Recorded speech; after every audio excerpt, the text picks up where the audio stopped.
Cuando tenía 9 años, vivía en un pueblito de México que, como muchos pueblos en aquel tiempo, era extremadamente religioso. Todas las personas ahí eran devotas a Dios y asistían a misa sin excepción cada domingo. Mi familia no era diferente, no importaba el clima ni los contratiempos, siempre íbamos a misa. Incluso recuerdo que, en más de una ocasión, llegamos a asistir entre semana. En aquel momento de mi vida yo era muy devoto. Toda mi vida me habían inculcado que Dios era bueno y real, y siendo solo un niño, no tenía motivos para dudar de las palabras de mis padres ni de lo que afirmaba toda mi comunidad. Amaba a Dios y todo lo relacionado con la religión, con la inocencia y la fuerza que solo un niño puede tener. Por esta razón, apenas pude, me inscribí como monaguillo.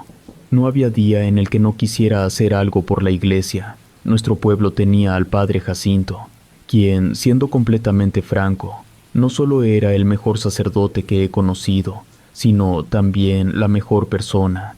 Era amable con los niños y con toda la gente. No había cosa que él no hiciera para ayudar, y se notaba el amor que sentía hacia Dios y hacia el pueblo entero. Creo que él era una de las razones por las que me encantaba ir a la iglesia. Siempre nos daba golosinas o nos contaba historias interesantes. Hasta el día de hoy estoy convencido de que si alguien sigue apoyando a la iglesia, es gracias a personas como el padre Jacinto, quien realmente tenía amor y devoción por su vocación. Todo parecía perfecto, hasta que un día, sin previo aviso, el padre Jacinto se fue. Era un día entre semana. Fui a barrer la capilla y quería saludarlo antes de empezar, pero noté que ya no estaban sus cosas. No había rastro alguno de que alguien viviera en el cuarto donde él se alojaba. Era como si la tierra se lo hubiera tragado.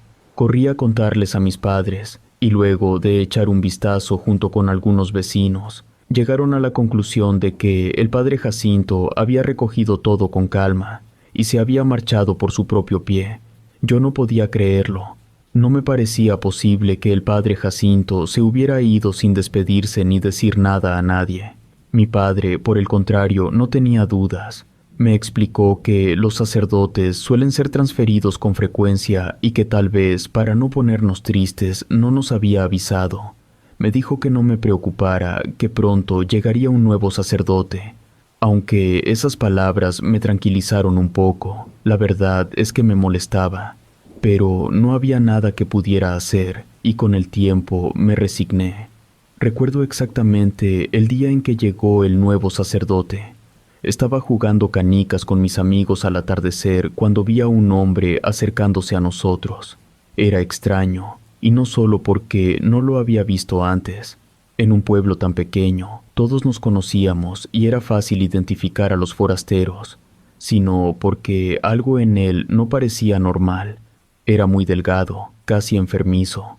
Su ropa parecía quedarle grande, aunque era de una talla bastante pequeña. Caminaba muy recto, tal vez demasiado. Cuando estuvo más cerca, noté otras cosas. Sus ojos estaban hundidos y resecos. Tenía ojeras marcadas y despedía un aroma extraño. Sé que muchos pensarán que estoy exagerando, pero realmente era así. Algo en él disparaba todas mis alarmas. Se detuvo frente a nosotros y con un tono directo y cortante preguntó dónde estaba la iglesia. Marcos, uno de mis mejores amigos de la infancia, quien también era monaguillo, le preguntó si era el nuevo sacerdote. Parecía una pregunta sencilla, pero el hombre tardó mucho en responder. Nos miró fijamente por un buen rato antes de decir un simple sí y volver a preguntar dónde estaba la iglesia. Todos estábamos visiblemente incómodos. Señalamos el camino y el hombre simplemente se fue sin despedirse. A pesar de lo que había sucedido, ninguno de nosotros dijo nada, tal vez porque nos habían enseñado a no cuestionar a los mayores. Pocos días después llegó el domingo. Hasta ese momento había evitado cumplir con mis deberes como monaguillo. Solo recordar al hombre me generaba desconfianza. Sabía que habría momentos en los que tendría que estar a solas con él, y eso me aterraba. A pesar de mis intentos, el domingo no había escapatoria. Al menos estaría con mi familia, y pensé que no podría hacerme nada con tanta gente en la iglesia. Llegué temprano, incluso antes de que mis compañeros monaguillos llegaran. Siempre solía ser el primero, y no era porque yo quisiera, sino porque mi madre insistía en llegar muy temprano a la misa para conseguir un buen lugar hasta adelante. Yo no podía entrar con ellos, tenía obligaciones que cumplir. Lo primero que hice fue buscar mi sotana, que parecía haber sido movida del lugar. Mientras buscaba, escuché algo. Era un sonido extraño, como el gruñido de un perro, pero mucho más grande. Inmediatamente llamó mi atención porque nunca había escuchado algo así. Salí del salón donde estaba buscando el origen del ruido, pero no vi nada. El sonido había desaparecido. Pensé que tal vez lo había confundido con otra cosa. Después de un rato encontré mi sotana y salí directo a preparar las cosas que el padre necesitaría para la misa. Cuando llegué a la bodega donde se guardaban los utensilios, escuché algo nuevamente. Esta vez parecía que alguien estaba dentro, haciendo un ruido extraño, como si estuvieran comiendo de forma escandalosa. Sentí miedo, pero reuní valor y caminé hacia la puerta. La empujé con cuidado para no hacer ruido y lo vi. Era el padre, de espaldas a mí, comiendo algo. Apenas notó mi presencia, se giró rápidamente. Sus manos estaban cubiertas de algo coagulado y rojizo, y también tenía restos en los labios. No intentó darme una explicación. En lugar de eso, parecía molesto y cansado. Me gritó, exigiendo saber qué hacía allí, mientras se acercaba a la puerta con pasos bruscos. Me empujó al salir y cerró la puerta tras de sí, dejándome lleno de preguntas. No sabía qué hacer.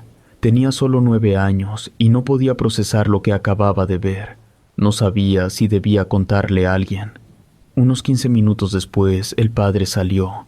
Esta vez tenía las manos y la cara limpias. Me miró y con tono calmado, dijo que ya podía entrar a preparar todo. Decidí fingir que no había pasado nada y cumplir con mis responsabilidades. Sabía que si le decía algo a mis padres probablemente no me creerían. Pensarían que estaba imaginando cosas, y menos aún aceptarían que un sacerdote pudiera hacer algo malo.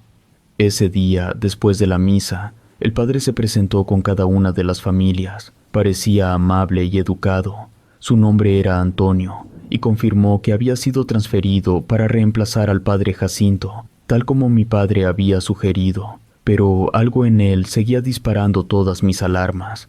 Fue aún peor cuando llegó a presentarse con mis padres. Saludó de mano a mi madre y a mi padre, y al ver a mi hermano menor, le frotó el cabello con una sonrisa. Cuando mi padre mencionó mi nombre, él dijo que ya me conocía. Su tono me dio miedo, y mientras hablaba, apretó mi hombro con fuerza, causándome dolor. Mis padres no parecieron notarlo. Pocos días después, algo extraño comenzó a suceder en el pueblo. Los vecinos reportaron avistamientos de un coyote que estaba matando el ganado. Mi padre, preocupado, comenzó a hacer guardias por las noches con su escopeta. Como yo era el mayor, muchas veces lo acompañé. Durante 3 noches no pasó nada, pero aquello no hizo que mi padre bajara la guardia. Una noche, ya de madrugada, me dijo que necesitaba ir al baño. Me pidió que estuviera alerta y que lo llamara si escuchaba algo. Me quedé solo, confiado de que nada sucedería, pero de repente los animales, especialmente las ovejas, comenzaron a ponerse inquietos. Pensé en llamar a mi padre, pero decidí esperar, pues tal vez solo era un ruido que los había alterado. La inquietud de las ovejas aumentó, y yo, con miedo, me acerqué al corral para ver qué sucedía. Fue entonces cuando lo vi. A pesar de la oscuridad, distinguí un par de ojos brillantes a unos metros del corral. Por la altura, supe que aquella cosa era inmensa. No podía ser un coyote. Había visto coyotes antes y aquello era diferente. Pero lo peor fue cuando dejó de mirar a las ovejas y fijó su atención en mí. Sus ojos parecían atravesarme y escuché un gruñido que me heló la sangre. Luego comenzó a moverse hacia mí. Grité con todas mis fuerzas para llamar a mi padre. Él llegó en cuestión de segundos. Tal vez ya venía de regreso. Disparó su escopeta y, aunque pareció alcanzar a la criatura, no fue un impacto directo. Vi cómo aquella cosa huyó rápidamente, perdiéndose en la oscuridad. Mi padre disparó de nuevo, pero no acertó. Me preguntó si estaba bien, y le dije que sí. Esa noche me dejó ir a la cama sin terminar la guardia, asegurándome que él la haría solo, aunque hubiera preferido quedarme con él, pues no pude dormir en toda la noche, pensando en lo que habría pasado si mi padre no hubiera estado cerca. Al día siguiente debía ir a la iglesia a ayudar a limpiar. No quería hacerlo, no solo por lo que había sucedido la noche anterior, sino porque aún me inquietaba lo que había visto del sacerdote el domingo pasado. Sabía que si seguía evitando ir, mis padres lo notarían y se molestarían conmigo. No tenía otra opción. Afortunadamente, no fui el único que asistió ese día. Mi amigo Marcos y otros compañeros también estaban ahí. Eso me dio algo de tranquilidad. Estábamos limpiando cuando decidí contarle a Marcos lo de esa noche. Aquello dio pie para que también hablara de lo extraño que se me hacía el nuevo sacerdote, al mismo tiempo que le relataba lo que había visto aquel domingo antes de la misa. Marcos me escuchó en silencio, y cuando terminé se veía asustado. Me dijo que él tampoco se sentía cómodo con aquel hombre y que, según palabras de su abuela, transmitía una vibra maligna. La abuela de Marcos siempre se había caracterizado por afirmar que podía sentir la vibra de las personas. Decía que podía ver el alma y las intenciones de la gente, algo que ella describía como un don que Dios le había dado. Mi padre, por el contrario, me había dicho que aquello no era cierto, así que yo no creía mucho en las palabras de la abuela de Marcos, pero en ese momento, cuando él me dijo eso, hizo que comenzara a creer en lo que ella decía. Tal vez era solo porque decía cosas que yo quería escuchar. Ambos seguimos hablando de aquel hombre, y Marcos terminó contándome algo que me puso los pelos de punta. Una noche, cuando ya era muy tarde, había acompañado a su abuela a la iglesia para una oración que siempre los dejaba ahí hasta altas horas. Mientras su abuela rezaba, Marcos jugaba en los alrededores y en ese momento vio a un perro enorme, el más grande que había visto en su vida. Según él, apenas el perro se percató de su presencia, corrió. Marcos intentó alcanzarlo, pero no pudo. En un momento lo perdió de vista y juró que el animal había entrado al cuarto del sacerdote. Después de un rato, Marcos se quedó mirando hacia el cuarto, esperando ver al perro. Lo que vio fue al sacerdote salir como si nada hubiera pasado. Lo extraño es que el hombre no parecía haberse percatado de la presencia de un perro tan grande, lo cual era casi imposible. El sacerdote simplemente continuó su camino. Intrigado, Marcos se acercó a la ventana del cuarto para cerciorarse de si el perro estaba dentro, pero no había nada. La historia de Marcos me asustó mucho porque me hizo recordar al enorme coyote que había visto la noche anterior. Pero aún así me tranquilizó un poco saber que no era el único que encontraba extraño al sacerdote. Sabía que si investigaba más, probablemente habría más personas que notarían comportamientos raros en él o que habrían visto algo extraño. Pero no me atreví a preguntar, ni siquiera a otros niños. Ellos no eran realmente mis amigos, y temía que si comenzaba a cuestionar sobre el sacerdote, alguien podría acusarme de estar inventando cosas en su contra. Ese día algo nos pareció muy extraño. El sacerdote nunca salió a supervisar nuestro trabajo. Fuimos a verlo a su cuarto, pero se negó a abrir la puerta, diciendo que se sentía indispuesto y que podíamos irnos si queríamos. Ninguno de nosotros quería estar ahí más tiempo del necesario. Le tomamos la palabra y nos fuimos. Después de eso, no lo vimos durante 3 días. Nadie lo vio. Sabíamos que seguía en su habitación porque cuando alguien iba a buscarlo, él respondía que estaba bien, aunque algo enfermo y que necesitaba descansar. Nos aseguró que estaría listo para la misa del domingo. El domingo llegó y creo que todos fueron a misa no solo por devoción, sino por curiosidad de ver al sacerdote. Él asistió como siempre, pero se veía más enfermo que de costumbre. Lo que me impactó fue que parecía aún más delgado, con ojeras profundas, como si fuera a desmayarse en cualquier momento, sin mencionar que se notaba el enorme esfuerzo por hablar de manera fluida. Al final de la misa, mientras guardaba todo, noté algo que me dejó intranquilo. Su sotana, que había dejado en un banco, tenía manchas de sangre en la manga izquierda. No era mucha, pero me pareció extraño. Me acerqué para observarla con más detenimiento, pero él llegó y me la arrebató, diciéndome que dejara de meterme en lo que no me importaba, y me ordenó que me fuera, asegurándome que él terminaría de organizar todo. Esa noche decidí contarle a mis padres lo que había visto. Era algo demasiado extraño como para seguir callando. Mi padre me dijo que dejara de inventar historias, especialmente si se trataban de una persona como el sacerdote. Le aseguré que no estaba inventando nada, pero mi madre también me reprendió, diciendo que no debía expresarme así del padre Antonio, y que eso podría considerarse herejía. Fue entonces cuando supe que no tendría apoyo de ningún adulto. 2 semanas después, el pueblo estaba en pánico por un supuesto coyote que había matado mucho ganado. Algunos afirmaban que era inmenso, incluso mi padre, quien decía que había logrado salvar a sus ovejas de un animal que debía medir casi lo mismo que un lobo. Todos coincidían en que no podía tratarse de un lobo.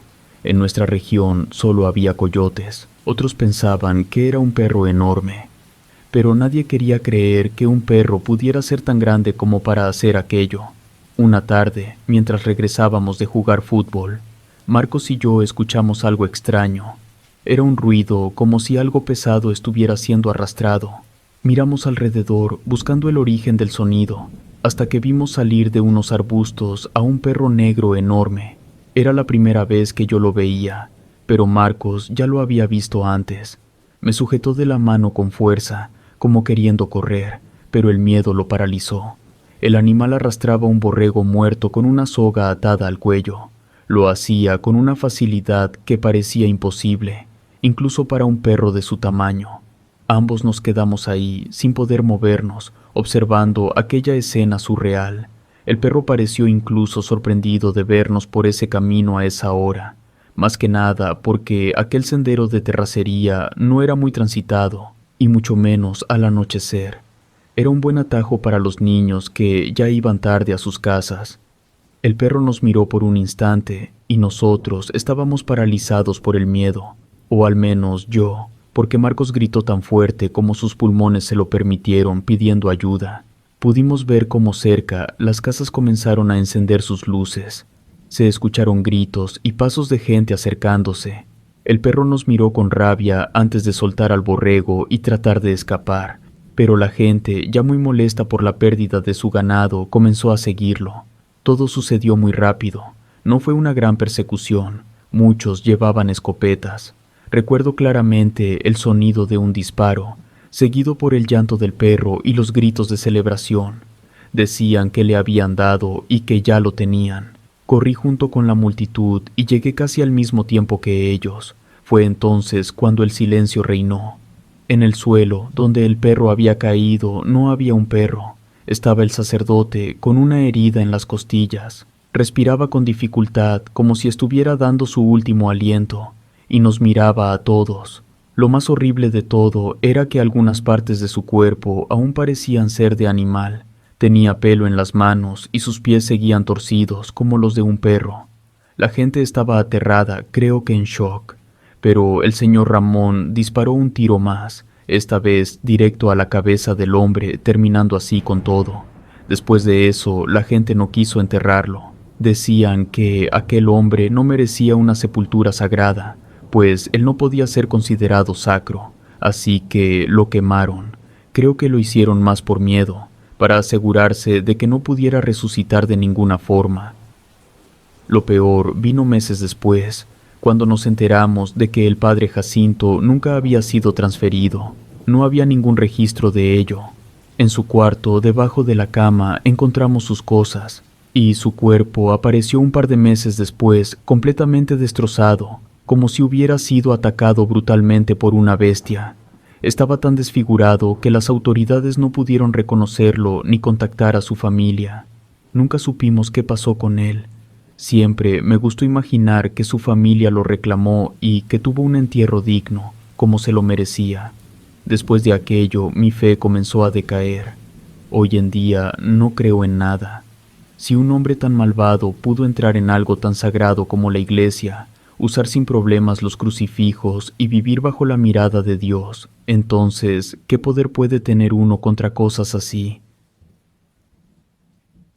Relato escrito y adaptado por Aurora Escalante.